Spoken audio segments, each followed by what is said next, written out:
There's an easy way to know if it's a good time to hunt deer. First, check your wildlife agency's website to determine if the season is even open. If the answer is yes, then it's a great time to hunt.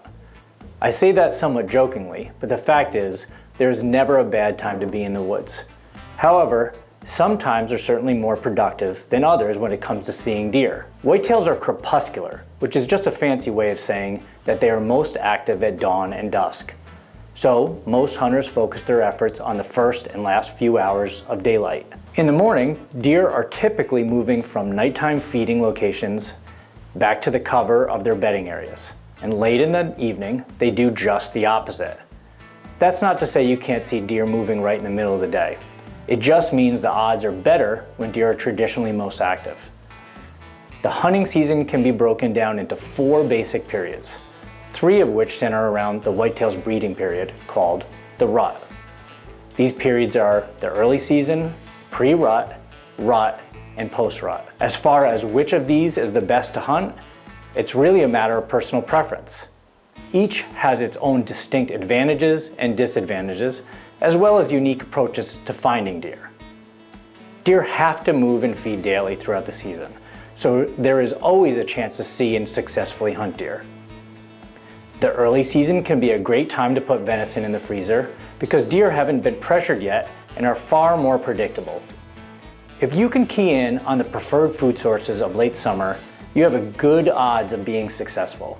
For most of the whitetails range, October kicks off the pre-rut. Hunting in the first half of the month can be tough, however, because deer are transitioning from summer to fall foods, and in some cases have already started changing their patterns due to hunting pressure.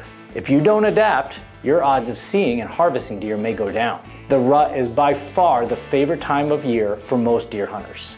That's because it's highlighted by rubs, scrapes, bucks fighting and ultimately chasing and breeding does. Food is no longer the driving influence on their behavior. This is the one time of year when even the wisest of bucks might let his guard down and throw caution to the wind.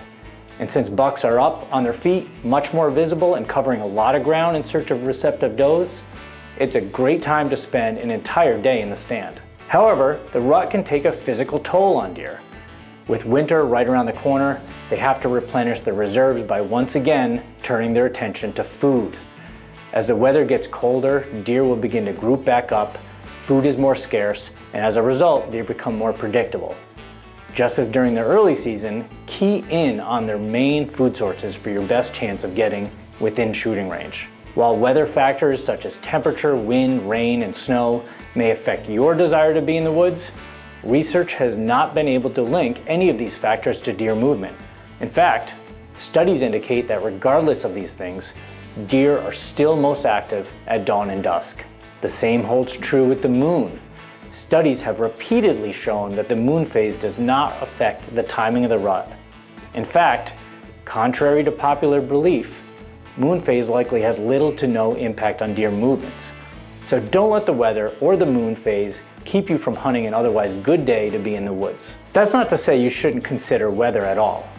Weather conditions can help turn the odds in your favor, especially with regard to wind direction. Each stand you plan to hunt should have one or more ideal wind directions associated with it. Don't go out to that stand until you get the right wind, or you risk spooking deer and teaching them where your stand site is. Take advantage of days when the ground is wet or the wind is rattling the leaves. This can help you stalk into a site without the deer hearing you. Hunt thermal cover when it's cold, or find cool shaded areas when it's hot. Use snow to identify fresh tracks. In other words, don't let the weather be a hindrance. Instead, be adaptable and use it to your advantage. You can probably tell from some of my comments that our presence is felt by the deer we're pursuing. It's true. Research has shown deer react negatively to hunting pressure and will avoid heavily hunted areas. It can take several days for deer activity to recover from the effects of just 1 or 2 days of a hunter's presence. So, how often and when should you hunt? This really depends on the amount of hunting land to which you have access and if other folks are hunting it too.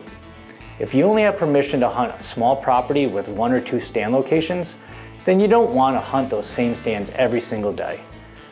The best way to prevent this is to have multiple stand locations so that you can spread out your presence and have more opportunities to be in the woods. If you are hunting public land or private land that others have permission to hunt, consider how pressure from these other hunters may affect the best times to hunt as well. Weekdays can be a great time to have the woods all to yourself.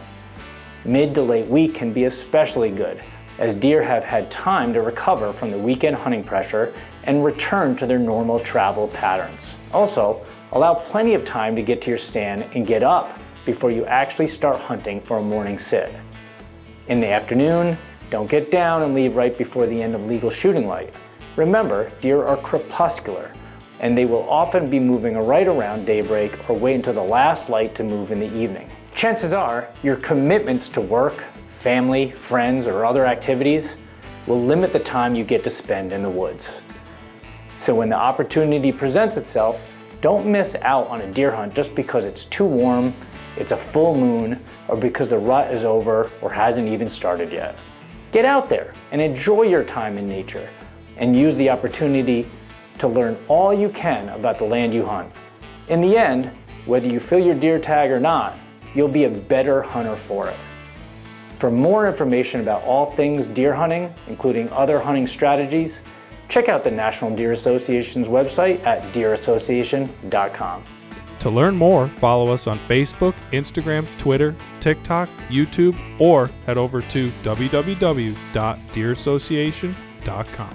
This video is part of the official NDA Deer Hunting 101 online course with Today's Hunter. For the full course, go to www.todayshunter.com/Deer101. This Deer 101 digital series has been a Bearded Buck production.